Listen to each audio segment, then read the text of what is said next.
During the month of January, it is a commonly known idea that gym owners usually allow applications way beyond their actual capacity.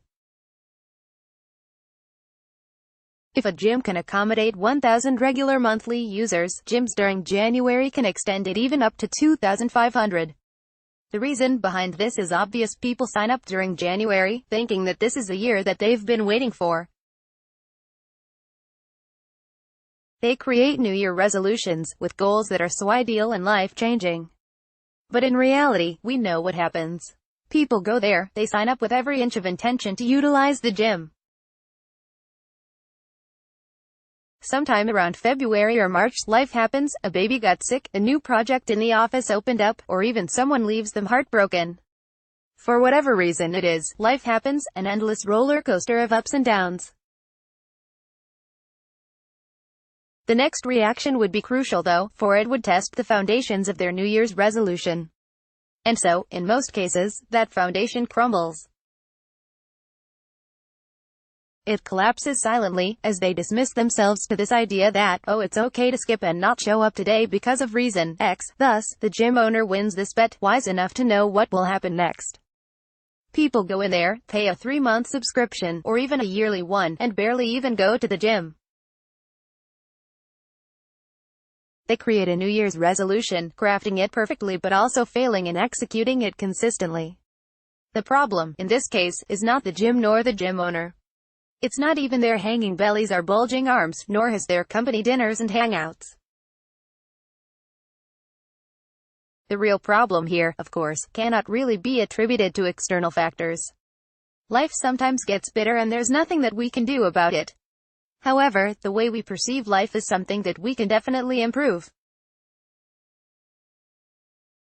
In other words, perhaps an introspection of the self can lead us to the bigger problem, that we do not understand ourselves.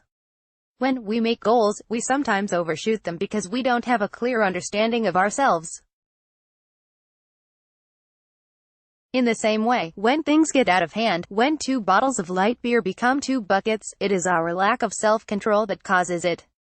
Given such, the obvious conclusion that we can make is that we cannot really control the external world, but we can control the way we react to it. However, we cannot actualize our grip if we lack mastery on our own selves, leading to an imbalance. Thus, the only solution is knowing oneself in a deeper manner so that we become aware of our tendencies. If we have good tendencies, we can refine them. If we have negative ones, we can rectify or avoid them.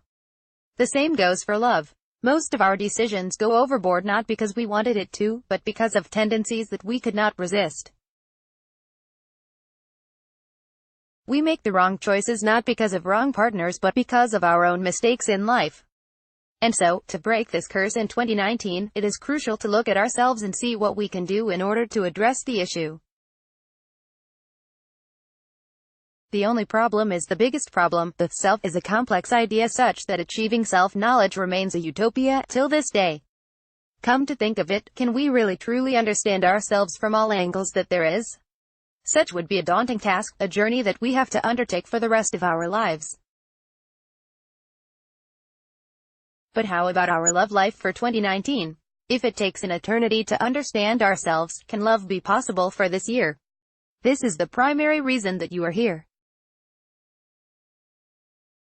You are reading this article because you are looking for a cheat sheet, a life which will grant you a greater understanding of yourself. While we can easily conclude that we can never understand ourselves, we cannot deny that some people understand themselves better than us, even when we are of the same age as them. It is not magic nor mystery. Understanding oneself is a crucial task in order to relate into the world. It is a constant push and pull battle, as the self is a dynamic being. Love even takes this battle up a notch, given that in loving someone, you don't only have to understand yourself but also your significant other. No matter what the stars and planets may tell you, nor the tarot spells in this article, this guide matters more, for it will give you a sufficient outlook in your own personal relationships. In understanding ourselves, we get to avoid becoming that gym person who enrolls every January, only to waste their investments.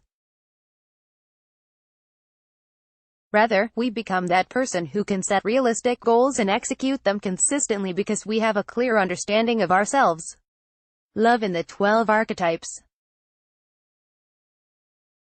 Why the 12 archetypes? As you are reading this article, you may have doubts in your own mind as to whether or not I will be able to understand your case. If you cannot understand yourself, nor your best friend, or your mother, how much more can a person behind a piece of writing? I would concede that this is indeed a valid point. Writing this article, I surrender to the fact that I won't be able to know you, the particular details about you, which can give you a tailor-fitted solution to your problem. However, know this, I can give you a frame or module from which you can have a better grasp about yourself.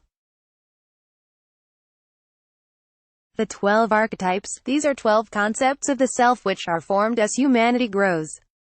They are 12 core ideas which we can find in each and every individual, despite of race, ethnicity, and social context. The 12 archetypes are universal frames from which we can get an idea about the self. With the 12 archetypes, I am confident that you will end up having a better grasp about your individuality. I am not saying that after reading about these 12 archetypes, you will achieve Buddha-like enlightenment. Rather, with the 12 archetypes, you are less likely to repeat the same mistakes and is aware of how to address the recurring problems in your love life. By looking at the archaic frameworks from which the self is built upon, we can have a better look at ourselves and others. Presumably, this will allow us to have better relations with them, understanding their tendencies and weaknesses. In the same way, we also appear to be better, more matured individuals. As such, even if I may not personally know you, I may give you a significant advice on how to proceed with your relationships this 2019. By looking into how we operate as persons, we get to have a better grasp on how to deal with things as well. Come, and join us in this article about understanding the self and love through the 12 archetypes. Note, if you don't know your archetype yet, please make sure to take the test at our website, Individualogist.com. We will give you a free report about yourself and your archetype core ideas. As we proceed in understanding how the archetypes can give us an idea about ourselves, particularly in the love life or relationships aspects, we have to take note of a few key concepts in order to systematically understand this article. These concepts will not necessarily be discussed outright in the sections. However, we should keep them in mind in order to have a more holistic understanding about our archetypes and how we can apply them to relationships. Key concept. Jungian psychologists and scholars have a different understanding about us and the archetypes. They perceive it as a journey, never a stagnant and limiting box from which we understand ourselves. Furthermore, this understanding of the individuation process also points out that an individual doesn't have simply one archetype. Rather, it points out that individuals have all 12 archetypes, it's just that one stands out and shines on top of the others. First, perceiving the archetypes as a journey is crucial because people may often misinterpret the archetypes and the readings that we give in this site. Understanding that the 12 archetypes is part of the whole individuation process makes a point of how important it is to recognize the dynamism. By having the right mindset about archetypes as a journey, it allows for a possibility of dynamism. Understanding the individuation process is crucial because although our identities are based on certain formats, these are formats from which we can grow with or apart from. For instance, if your reading classifies you as an innocent, the idea of a child wanting utopia and happiness would be your main motivator. However, as you grow up, this vision may change into being an orphan who perceives the world quite the opposite from the innocent. This shift is important because it shows that we can journey from one archetype to the other. Although it doesn't signify that one archetype is more matured than the other, it gives us the idea that we can move forward. Furthermore, as justified by this moving forward, our archetypes are also dynamic in a way that we may all have them within us. The basis for this argument is that these archetypes are based on the collective unconscious. Although we won't be able to tackle this dense concept, the basic idea here is that our archetypes precede us, for it is rooted in our being human. With this assumption, we then proceed with the concept that perhaps our archetypes are within us, it's just that some shine brighter than the others. In the journey towards the individuation process, it is important to understand that certain archetypes are given the spotlight over and above other archetypes. This is both because we may be stuck in this archetype for now, or we associate strongly with this one such that we reject the idea of departing from them. When a person becomes a caregiver, who impacts the world through their daily simple and direct actions, it doesn't mean that they will remain as such. Certain life events can drastically change them, leading them to become quite the opposite, like the outlaw or the ruler archetype. Such is the nature of the individuation process, something to keep in mind as we proceed with this article. Key concept. As we make choices in life, we walk the path of being human. If we look at our archetypes, sometimes we ask why this archetype shines within us and not the other one. In the same way, we can also inquire how we can let the other archetype excel.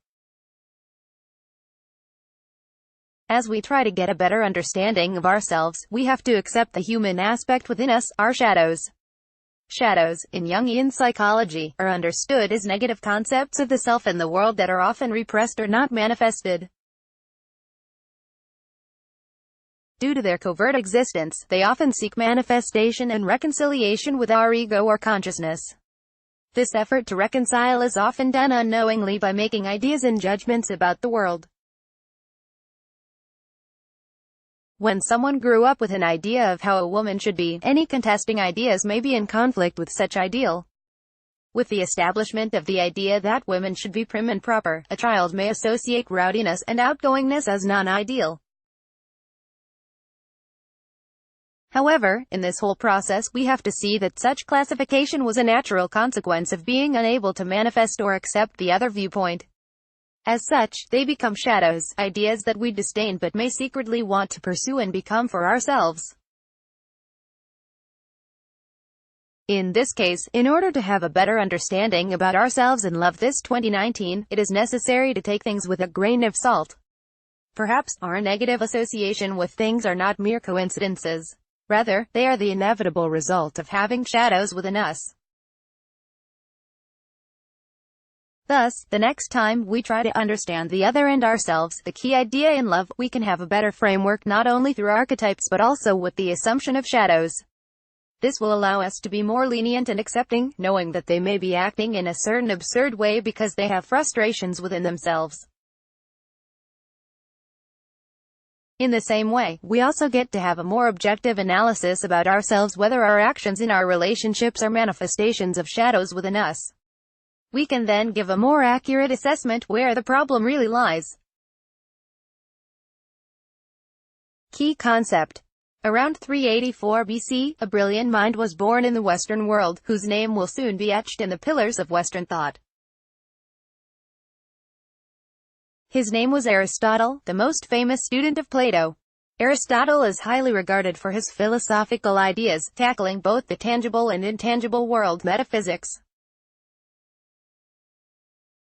As one of the great thinkers, Aristotle had a lot of ideas and is often credited for the discovery of the sciences. But more than that, his relevance is forever glorified with this famous idea of the golden mean. The golden mean is often characterized as the desirable middle between two extremes. Aristotle held on to this idea that in everything that we do, aspiring for the golden mean is the best way to go. One of its famous examples is that of Greek virtues. Courage, for instance, is one of the Greek virtues. This virtue is considered as a desirable middle between recklessness and cowardice. By embodying courage, one is able to take a more balanced approach. In the same way, this concept was also fostered by Eastern ideology. Perhaps even older than Aristotle, Gautama Buddha himself sought for this golden mean. As narrated in their texts, Buddhism presents Buddha as a guy who has sought the middle between pointless suffering and endless joy. As he grew up in an environment free from decay, Buddha had quite a unique viewpoint. However, this viewpoint changed as he sought the real world, seeing flowers withering and people dying. Buddha then sought meditation of ascetic monks based on suffering. After 49 days, he reached the conclusion that the right path is the middle, one that strikes the balance between two extremes. The similarity between the two legendary thinkers allows us to conclude that the idea of the golden mean is a universal idea. Such is an essential conclusion that we have to make.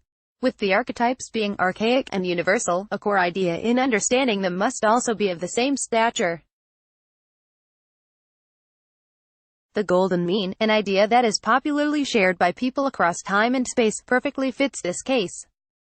While the validity of the concept has been presented, we are yet to justify why it should be applied to the case of the archetypes. If we look at the first two core concepts, we can see that the archetypes are dynamic and consequential. It is dynamic because our archetypes can be influenced and may change from time to time. In the same way, it is consequential as these archetypes may be results of shadows within us. Even the mere fact of harboring one archetype automatically creates a corresponding shadow, making it a consequential idea. As such, with all the dynamism and complexity embedded in the very nature of the self, it is only fitting to assume that the right words and actions often stems from selecting the golden mean. One good example for this would be the case of the caregiver. If one is a caregiver, they are often lauded for their altruistic efforts which seeks no reward. This is a good thing. However, an excessive kindness can be problematic regardless of how zealously we deny it from ourselves. As the classic saying goes, casualness causes casualties, over familiarity breeds contempt. Too much kindness towards someone can cause them to become complacent or even dependent on you. This is a natural weakness of the caregiver whose nature is to help, no matter what. But if we are to analyze the problem, we would see that helping others is not wrong. However, in the process of constantly helping others, we are doing quite the opposite by making them dependent on us. Thus, we hear of another classic Chinese proverb which rectifies the problem: give man a fish and you feed him for a day. Teach him how to fish, and you feed him for a lifetime. With this Chinese proverb, we can see how kindness can be corrected. This is not by removing kindness nor increasing it. Rather, it is by looking for ways to strike the balance. In the same way, the golden mean can be tailored to be applied per archetype on the subject of love. By identifying certain tendencies and frameworks, people are able to strike the balance of loving someone and loving oneself. By being aware of the many ways that we can do this, we can expand our perspective and have a better approach for relationships this 2019. With these three core ideas that we have discussed in this section, I presume that we are now prepared to proceed how love can be made or maintained per archetype. The innocent. The first archetype that we will discuss in this article will be none other than the Alpha and the Omega, the innocent. We say Alpha and the Omega because the innocent archetype is usually present in the earliest and latest stages in life. Just as a young child perceives the world in a way that she sees it as a place where goodness can be possible, the elderly also reverts back to this same goal of locating happiness at the end of the journey. This is not to say, of course, that the innocent archetype is limited in these phases of life. Rather, it can occur at any stage. The key indicator is the ultimate good for the innocent, which is utopia and happiness. One problem with the innocent archetype is that they usually perceive the world in a black or white fashion. Their quest for goodness often leaves them in situations where they judge situations based on their limited knowledge. This preference for a clear-cut solution stems from the innocent's preference for simplicity and order. Just as all good things are based on simple values, the innocent interprets the world in a way that things are either good or bad, right or wrong. This binary perspective about the world can be problematic given that relationships often are in gray areas. Dealing with people cannot be simply subjected to a clear-cut way of understanding things, given that people are complex beings in themselves. As such, when a problem arises in a relationship, applying this solution might even complicate it further. The solution, the key to addressing this weakness of the innocent, is by widening one's perspective on the problem. Because the root stems from the simplistic worldview of the innocent, addressing it necessitates that we widen our perspective. It is commonly known that the fears of the innocent are to be unhappy or to be punished. These fears reflect in how they deal with the relationships with them. Failing to find the golden mean between being happy and being punished can lead to a problematic relationship simply because relationships are meant to be imperfect. Just as we are constantly adjusting with life, with things that we do, with dreams that we aspire for, relationships are also something that we constantly battle with. Even more, it requires that we deal with another person in an intimate manner, one that seeks to understand the other. The complexity of such task challenges the innocent to be themselves instead of becoming simply what others want them to be. Sometimes the issue is that the innocent can never truly express themselves in a relationship.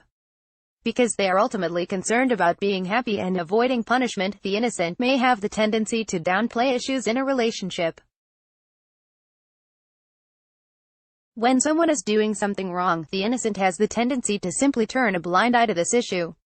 As such, the point here is that the innocent should instead strive for facing the issue despite it bringing unhappiness. In this way, it will allow them to grow and become a better partner to others. By looking at the ultimate good of each archetype, we get to have an idea of their tendencies and supposed actions. In the case of the member, the key word for them is to belong. Unlike the innocent archetype, which seeks a perfect world, or sometimes realistically called happiness, the member seeks to contribute to something bigger than himself. With this core idea, the member has the ability to blend with almost any group that they like. They are masters of adjusting themselves to fit and contribute to a given system or group. This can be a strong point in relationships given that they are able to communicate well and consider the both of you as a team. Unlike other archetypes, the member has a strong sense of balance between the self and others. By viewing the value of oneself as important through contribution, members can make excellent partners in life, one that will constantly keep the pace with the other in order to attain a greater purpose. The problem, despite having these natural strong points, the member archetype is far from perfect in relationships. They themselves are prone to certain issues, just as any other archetype is. While they thrive in relationships which make them feel that they belong, this is not always the case. Being in a relationship with someone often takes you to new heights. It can be a roller coaster of emotions, a series of ups and downs, a constant push-pull battle which will make you learn new things. Part of the new things that you can learn is something about yourself and your partner. And while we want to learn things that are in line with our ideas, they are not necessarily the case, for we might see certain aspects in ourselves and the other that we do not like. The member thrives in doing things that they are attuned with. But this will crumble due to the inevitable fact that they will always learn and know something more which do not necessarily form part of what they signed up with. Meaning, their conceptions of what love is, a partner is, and themselves can be altered throughout a relationship, risking the validity of their choice. The solution: the member's abilities stem from their strength. However, this strength can easily be also their greatest weakness. The solution to this problem is to look at the individual self. While we can choose to consistently become the member, this choice can somehow consume us in a way that's unhealthy. By committing ourselves in this choice, we forget ourselves, who we are, and why we made such choice in the first place. When they are too consumed with our own choices and commitment to it, we forget the essential idea that we are individuals capable of making a choice for ourselves. As such, if they remember these things, then we will be able to see the real value of their relationships. In this way, they get to clarify with themselves what they really want, the idea of being in a relationship or the actual relationship with the person beside them. The hero, the noblest of all the archetypes, the hero is often the embodiment of courage and strength. Based on the alpha males of a pack, the hero is often a leader who is willing to step forward and take charge when needed. But unlike the ruler, the hero doesn't pride himself of control. While the ruler places emphasis on the value of doing things and being on the seat of authority, the hero gives more emphasis on conquering the task at hand. Regardless of their scope and utility, the hero conquers the impossible because they are focused on overcoming any problems or enemies that they encounter in life. As such, heroes often have a very straightforward and daring personality, one that easily cuts across the room. Their reputation precedes them, for they are often subject of fame. Their noble acts reach the hearts of the people. The main problem with the hero archetype is that it often begins relationships with problems. While there's nothing really wrong with beginning with problems, the hero archetype necessitates that this is the proper starting point. Perhaps this comes from the perception that if we begin with a problem, that we are solving something. Coming in a relationship where I can contribute into helping and being the solution of the problem means that I get to live out my role as a hero. But relationships, some would say, are even better when it doesn't begin with problems. For instance, someone is currently in a rocky state with their partners. The hero sees this as a problem and an opportunity to become the hero by salvaging the person they want. While this can be a valid starting point, what we're missing out with is the idea that the hero sees it as a goal instead of an end in itself. In order for the hero to live out their archetype, they must necessarily start with this phase. The solution, one way to deal with this situation, is to accept that this is the nature of the hero. But instead of focusing on this limiting viewpoint, the hero may actually transcend this whole concept that he must slay a dragon in order to become the savior. The hero, in entering and maintaining relationships, need not change their archetype. Instead, what they need to do is to make sure the goal that they have in mind. At the root of being a hero, one may be consumed by the power and glamour that comes along with it. If a ruler's weakness usually is in temptations, the hero also shares the same breaking point.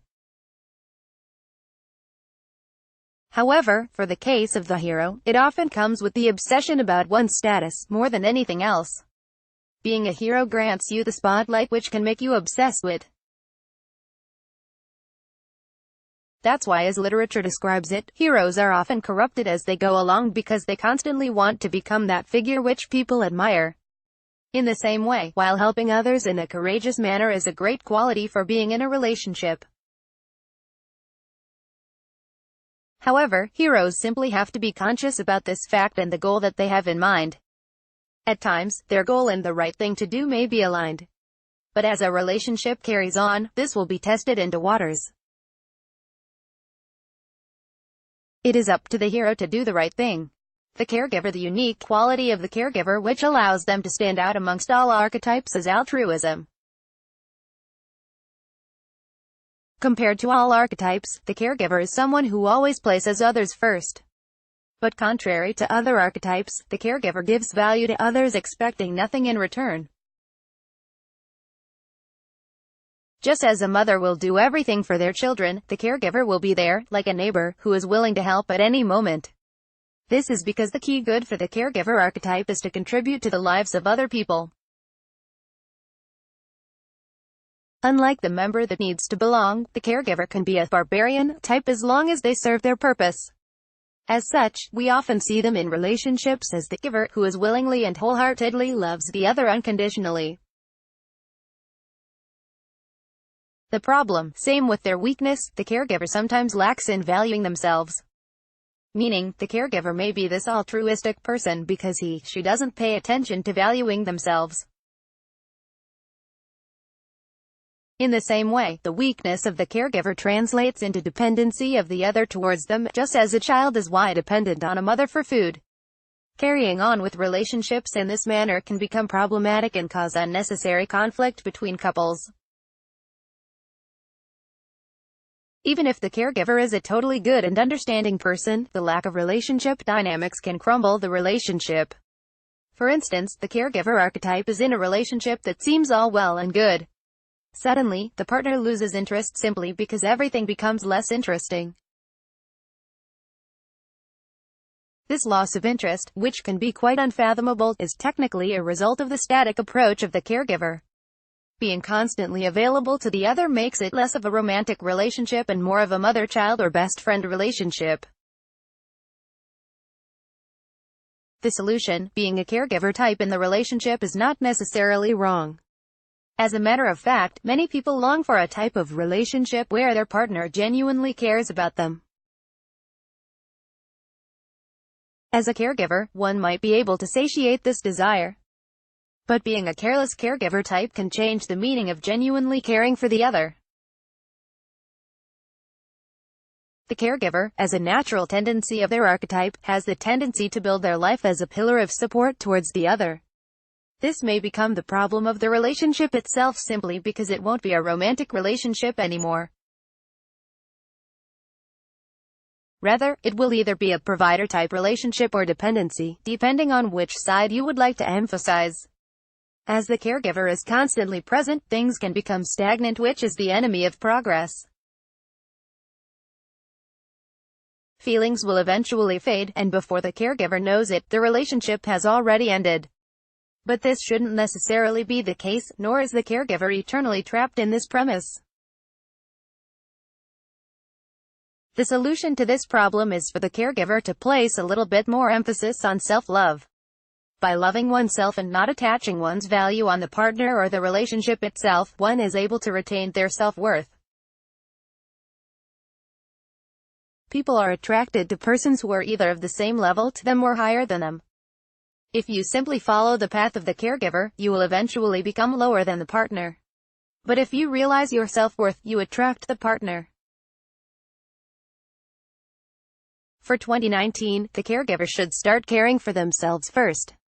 The explorer, the fifth archetype in this series, will be none other than adventure themselves. The explorer archetype is known for their unending interest in going out there and exploring things for themselves. As such, the explorer, unlike other archetypes, is often filled with much to know and say simply because they have most likely experienced it all. They generally make great people to hang around with due to the fact that they are often well versed in life itself.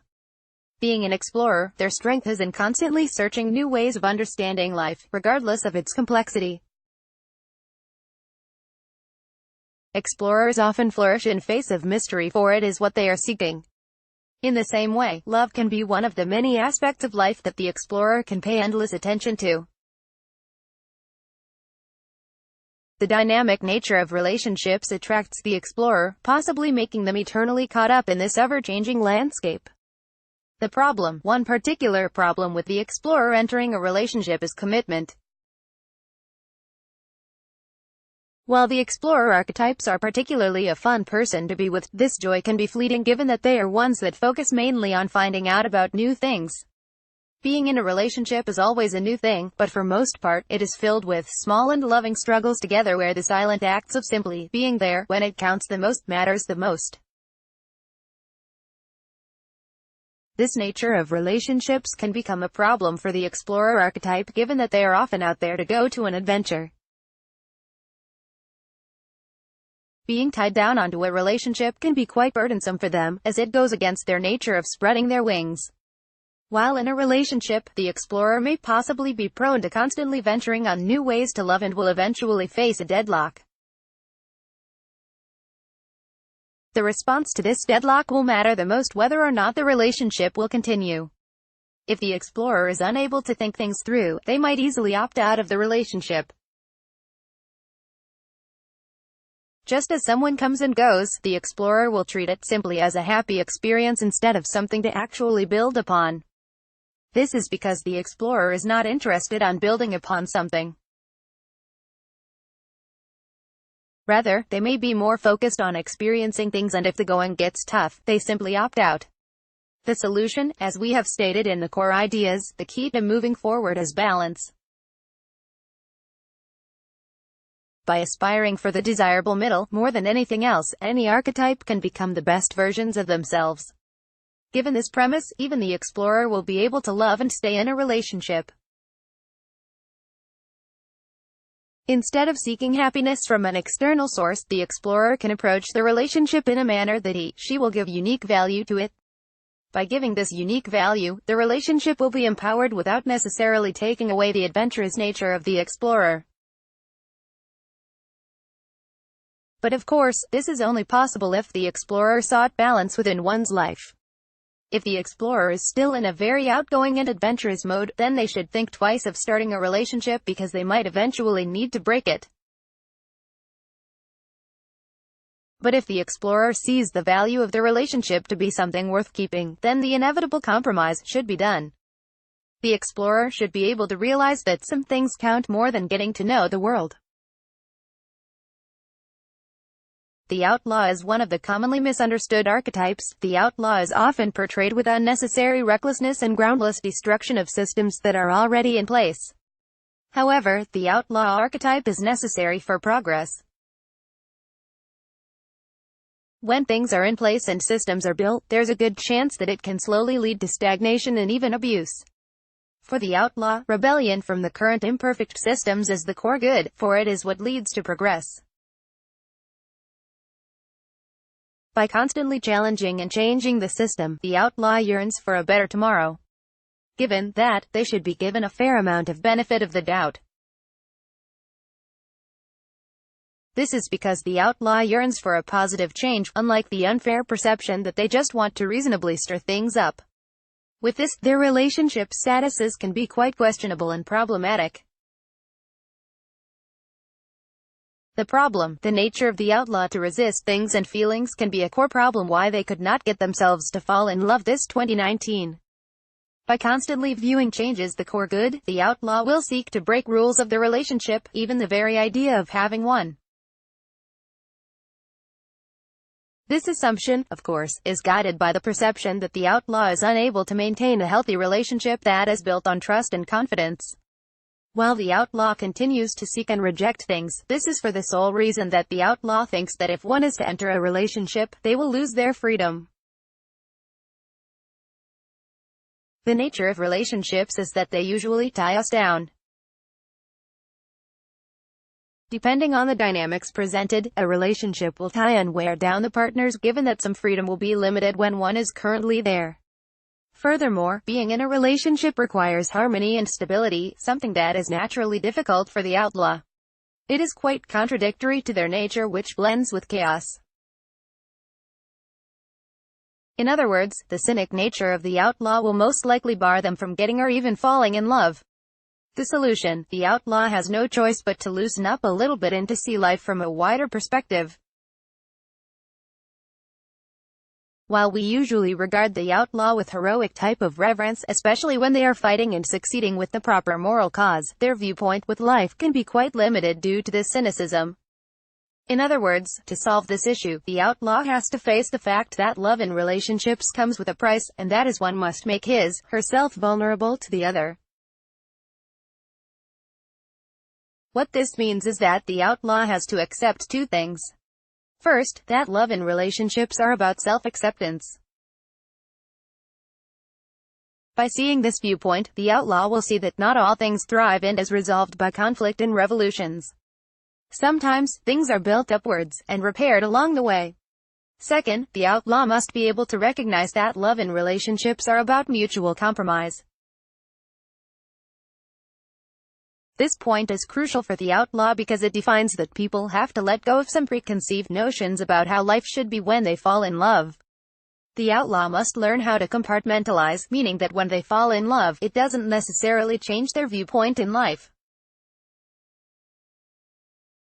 The lover. While the archetype name seems to be quite obviously well versed in this section of their lives, the lover is still prone to some problems just as any other archetype is. The core good for the lover archetype rests in bliss and unity. They perceive the meaning of the world by way of being in love and in a happy relationship. For them, the most important thing is to give love and to receive it as well. In this case, the lover archetype is not pure intimacy and duality. Rather, the lover archetype is more about commitment and passion. When the lover archetype finds the one that they want to spend the rest of their lives with, they will be passionately doing everything in their power in order to be with that person. This is not to say that their meaning entirely depends on an external source, like another person. Instead, they find life meaningful because what is there to experience in life other than the joy of being with someone else or people around you? As such, one of their key values is to be physically and emotionally attractive so as to maintain this meaningful attention and experience for them. The problem: two significant possible problems may arise out of the lover archetype. First, the lover archetype may fall to the hopeless romantic syndrome. In being a hopeless romantic, they view life as an endless series of romance which is forever unfulfilled given the very nature of life itself going up and down. And so, the lover whose main good is to love and be loved can be trapped in this idea of being and falling in love. This trap can define their lives, and actually distract them from the true essence of love. Second, the lover archetype already has a very strong bias towards love. This means that they are also prone into defining the whole meaning of life as love itself. Such can be problematic given that if love is dynamic and complex, life is even tenfold more. Meaning, when the lover becomes too consumed by the idea and goal of being in love, they might forget the real essence of it. The solution: the problems of the lover archetype in love itself is their tendency to go overboard. When they place all their chips in love, they breathe it, and be consumed by it. As such, the solution is in balancing the way they perceive love and life in general. By striking a healthy balance between loving themselves, which leads to self-improvement, and loving their partners, which leads to relationship building, they will have a healthier outlook in life. An imbalance from both aspects can easily tilt the scales away from their favor, as one leads to narcissism and the other, dependency. Both these traps are deadly and should be avoided by the lover archetype at all costs. Furthermore, one way to solve these problems is to have a deeper understanding of love. By perceiving it not only from the superficial level, the lover archetype will realize that love is about patience and sacrifice. This matured type of love can give them a wider perspective, allowing them to manage themselves better. Thus, the only real challenge for the lover archetype is to manage themselves fairly. The creator archetype excels in finding new ways to understand the world. Just as how artists are able to interpret things in their own ways, the creator is able to see new angles of understanding life. As such, they pride themselves with the ultimate goal of perfection. They constantly strive in greatness. Even in their own imperfect ways, the creator archetype often continually moves forward by consistently revising whatever they've built. Furthermore, unlike the sage archetype, they are not limited to the imagination. They are individuals who do action by creating, not only by thinking. As something pops into their head, they seek to actualize it in their own perfectly imperfect ways. As for relationships, the creator is open to it, and strives to become better in it. If the creator is in love or wants to fall in love, they would make it in such a way that their ideas will seek to max out the potentials within a relationship. The problem, one major flaw of the creator archetype, is that it constantly seeks to perfect themselves through their creations. Often associated with artists that are revolutionary in the way that they present their art, they strive to create something that lasts beyond themselves. This tendency of the creator archetype can often become a problem simply because they operate in a way that can sometimes be absurd and non-comprehensible. Just as generational artists are often misunderstood, the creator can simply be not comprehended in a relationship. By being out of this world, their partners might have a hard time to get along with them. Furthermore, the creator archetype also can become too much of a perfectionist to be in a relationship. By being such, they may fail to fill the expectations that they have for themselves. Relationships can easily go complex at times, even when couples are simply choosing between restaurants to dine in. If people were not to complicate the problem, this can be an easy one, instead of striving for picking the perfect choice. While selecting the perfect choice can make wonders for a relationship, the constant pressure of such goal can become tiring for partners. But for the creator, this is fun and exciting. The problem is that the other might not share the same perspective. The solution, with these two problems, the key pointer for the creator is to be more conscious of how they appear in the relationship. Sometimes, if they appear too dominant by just being themselves, they can stir up problems which could have been avoided as mentioned above. By looking at themselves, they get to ask if they are treating the relationship simply as another creation that they create for themselves or something that both of them, with their partners, create. The answer to that question can give us an insight if the creator will be able to adjust properly. By settling within themselves what they want to happen, they can better address the issue of being a perfectionist. This means that if they are willing to perceive the relationship as a cooperative activity, then it means that there is room for the other partner to contribute and make sense of the relationship aside from how the creator perceives it. In doing so, it gives a sense of meaning to the other partner, even when some of the choices they make aren't the best.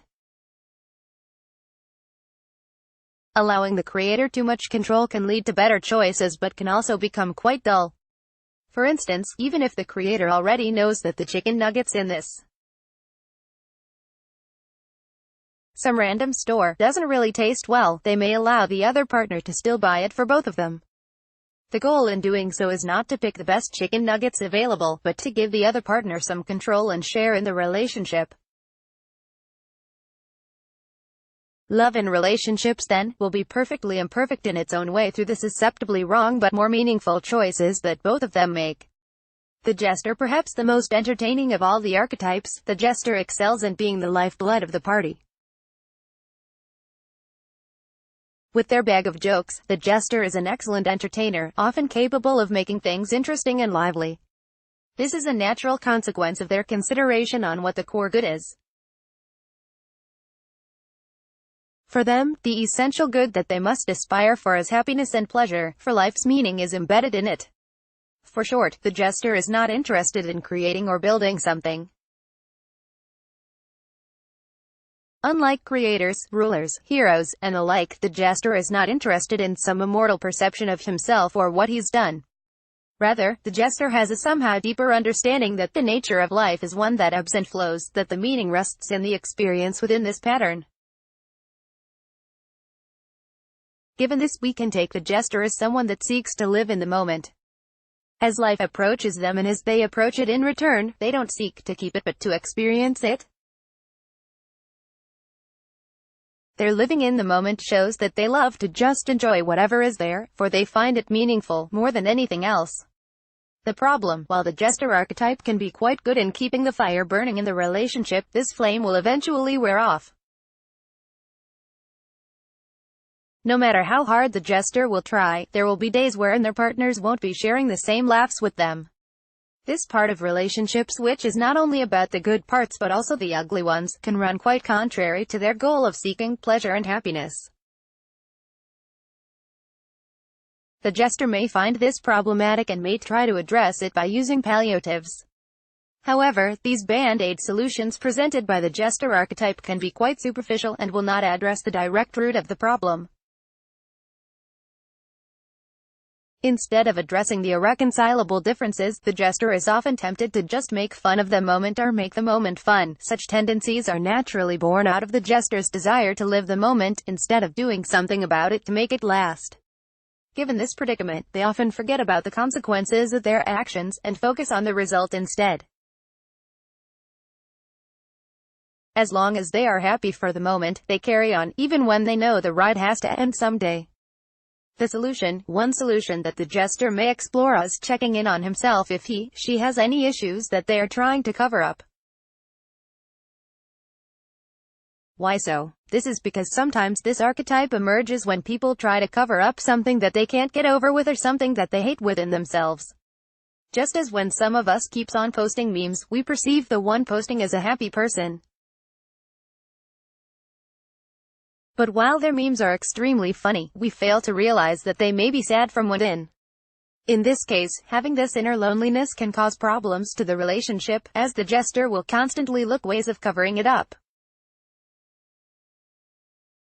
By making the moment happy and joyous, the jester may actually hide their true feelings about themselves and about their inner issues, which will inevitably reflect in their relationship. Furthermore, the jester should also assess what is their goal in the relationship. If their goal is simply to have fun, then they should think of whether or not this relationship that they have is right or wrong. Jesters, who are happy and pleasure seekers, might be better off in casual relationships where couples do not necessarily see themselves to end up with each other. This is a crucial point given that if they see it this way, at least, the jester has become honest in the beginning of the relationship. Otherwise, the jester must consider that a serious relationship, where one dates to eventually get married, is something that they must adjust with. While they are experts at living in the moment, this shouldn't be the case all the time. The jester must learn to balance and tone down their tendencies if they want to create a long-lasting relationship with the one they're with now or will be. The sage archetype is renowned for its quest of knowledge, one that is unique to itself. It is the archetype that seeks to know for knowledge's sake, not for any ulterior or exterior motive. As this archetype endlessly pursues old and new forms of knowledge, the sage becomes a symbol of wisdom for many. Their vast ideas about things allow them to become well-equipped and ready to handle life's challenges. Such power stems from the sage's act of learning from the mistakes of other people. Just as they love to read books, these things grant them wisdom about the experiences of others. As such, they often do not commit a lot of mistakes. Similarly, the sage archetype is also wise to a point that they let the head take over the heart. They are brilliant thinkers whose decisions are guided by facts, intuitions, and implications instead of unstable feelings. As such, when they get into love, they are very much capable of the right choices, which leads to the right kind of love. The problem, being a unique archetype in their own ways, the problem of the sage within relationships is that they will find it difficult to be with the right person. The sage excels in almost anything, given that they are realistic and driven individuals. As the famous quote says that knowledge is power, the sages often have unlimited potential in doing things because they can tap onto the process and understanding of it. Love comes as no exception, given that the sage can have a wiser and more understanding notion of love, perhaps even more than the lover archetype.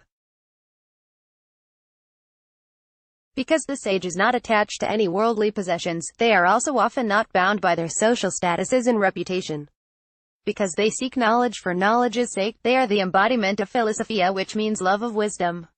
Their very act of pursuing knowledge is love in itself. The solution for the sage archetype is to never give up and continue searching for the right person who can fit their well-thought-of idea of love. Because their idea and conception of love can be so wise, it will commonly not fit with most individuals. But with the right perseverance, the sage can continue holding on and move forward in doing so. Furthermore, the sage should already know this, but love and relationships are not always something that we can have in a snap of a finger. Perhaps this is only possible with the infinity gauntlet, but other than that, the sage should remain patient.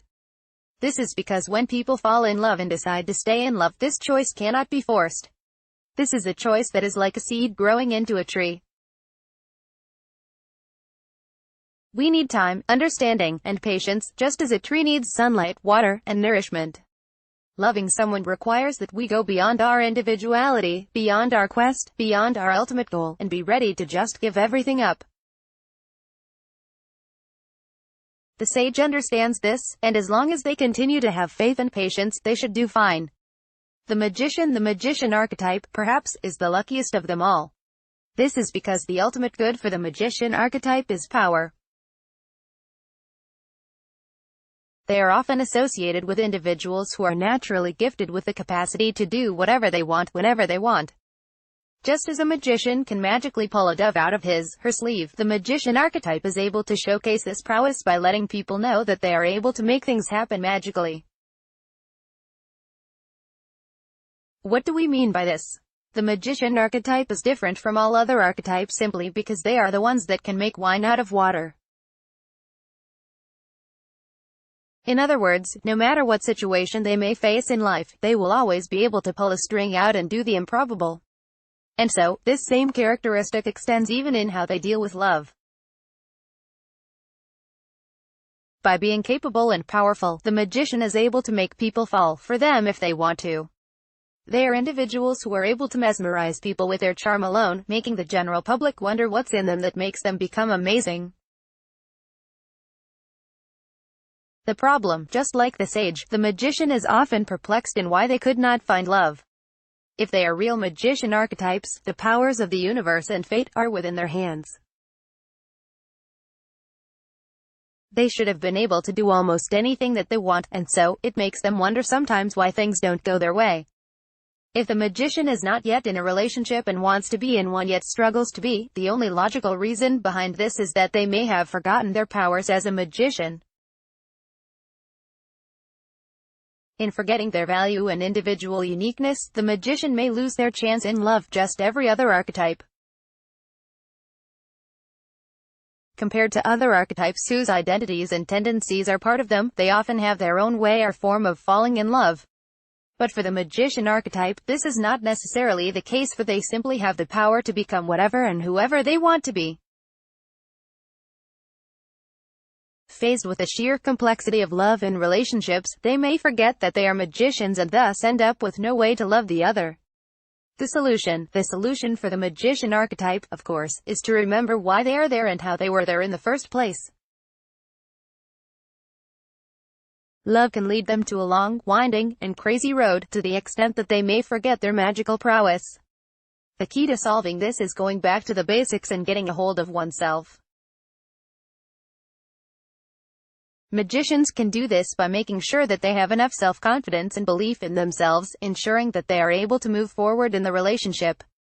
Not forgetting their magical powers will allow them to exercise and hone it to fit their partner and their own needs.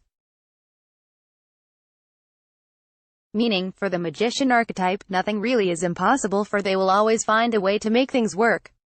This is an excellent quality to have in a relationship, for relationships can sometimes be faced with seemingly insurmountable problems.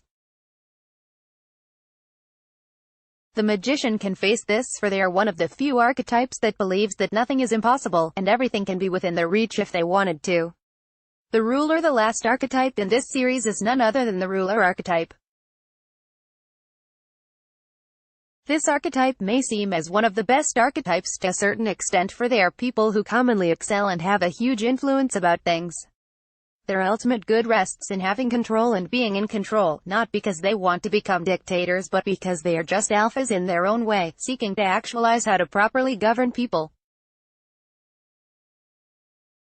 While some of them are infamous and rejected in history, most of them are also highly renowned for their heroic acts and successful governance. They pride themselves in their own power and control, for it is carved within their DNA to lord over other people. They are natural-born leaders who are decisive and cunning, often able to produce results in the various fields of life that they are interested in. Love and relationships are not an exemption for them, as they are also able to command and lead a relationship, especially if they are the male. Being great leaders, they will often be able to weather the storms in a relationship.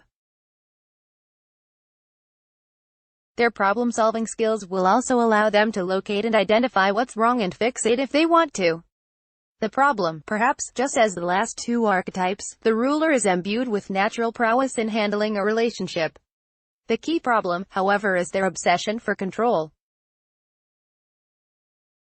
The ruler has a natural affinity towards control, something that they cannot easily do away with, as it is part of their nature to take a hold of things. Such can be quite problematic as it runs naturally contrary to the dynamic nature of relationships. As we know it, relationships are often a give-and-take scenario, where one person sometimes has to let the other person decide and lead the problem. There are also cases within the relationship where people simply need space in order to breathe and keep things at a healthy tone. Such natural responses within a relationship can be problematic for the ruler archetype, as they can be quite demanding and dominant. Even when they have reasonable demands, not allowing another person to make choices can essentially defeat the purpose of having a relationship. The ruler may have a hard time seeing this, and may cause problems along the way, eventually leaving their partners and looking for someone they can control and manipulate. The solution: the only way for the ruler archetype to truly fall in love and be in a meaningful relationship is by giving up some of that control. By allowing a certain space from which the other person can also contribute, the ruler may see it as one way of effectively leading them. A wise ruler imbued with the sage's knowledge will be able to know that they don't have to necessarily be in control for them to make sense and be meaningful. Rather, we can see that in most of the ruled states, the wise ruler can assign some control and leverage to their generals. The same principle can be applied in relationships, allowing partners to be involved and contribute. By doing so, the ruler gives meaning to the relationship, making it more beautiful than what they originally envisioned it to be. By letting their partners contribute, they become excellent leaders and peacemakers, making the relationship sustainable and effective. Harnessing their powers in the right way will make rulers the excellent lovers that they should and will be.